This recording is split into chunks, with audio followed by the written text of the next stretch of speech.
एक मंत्री को उसी बोर्ड से 99 लाख की सब्सिडी मिली जिसका वो खुद उपाध्यक्ष है। भाइयों बहनों, मेरा मंत्र है, न खाता हूं न खाने दूंगा।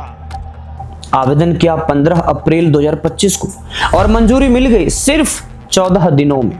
पैसा खाते में आया 30 मार्च 2026 को।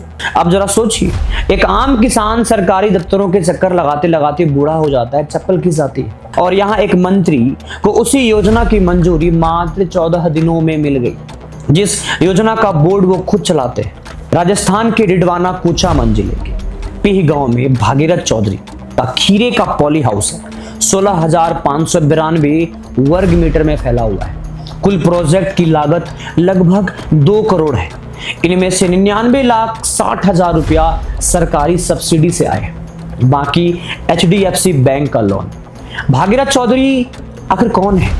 अजमेर से लोकसभा सांसद, केंद्रीय कृषि एवं किसान कल्याण राज्य मंत्री है। अपने पद के आधार पर नेशनल हार्टिकल्चर बोर्ड के उपाध्यक्ष भी। यानी जो बोर्ड सब्सिडी देता है उसकी कमान इन्हीं के हाथ में। मंत्री जी का जवाब है कि मैं किसान हूं, नियम के तहत लाभ लिया है, कुछ गलत नहीं किया है, खेत पर बोर्ड लगाया है, सब कुछ पारदर्शी है। लेकिन सवाल नियम का नहीं है, सवाल नैतिकता का है। कागज पर यह सही हो सकता है, लेकिन जब जज और मुजरिम एक ही हो तो इंसाफ कहां से आएगा?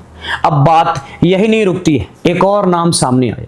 1994 बैच के राजस्थान कैडर के IAS अफसर नरेश पाल गंगवार इस वक्त मत्स्य एवं पशुपालन और डेयरी मंत्रालय के सचिव हैं। इनके परिवार को इसी योजना से 5 साल में कुल 1 करोड़ 16 लाख रुपया की सब्सिडी मिली है।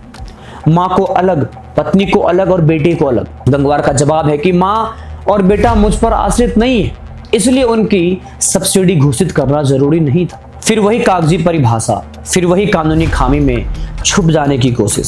सवालों का जवाब नहीं आया, मामले की जांच अभी तक शुरू नहीं हुई है और कांग्रेस से लेकर के तमाम विपक्षी दल निष्पक्ष जांच की मांग कर रहे हैं। सवाल बस इतना है कि जो सब्सिडी 467 किसानों में बंटनी थी, उसमें एक नाम उस मंत्री का क्यों था जो खुद उस बोर्ड का उपाध्यक्ष है?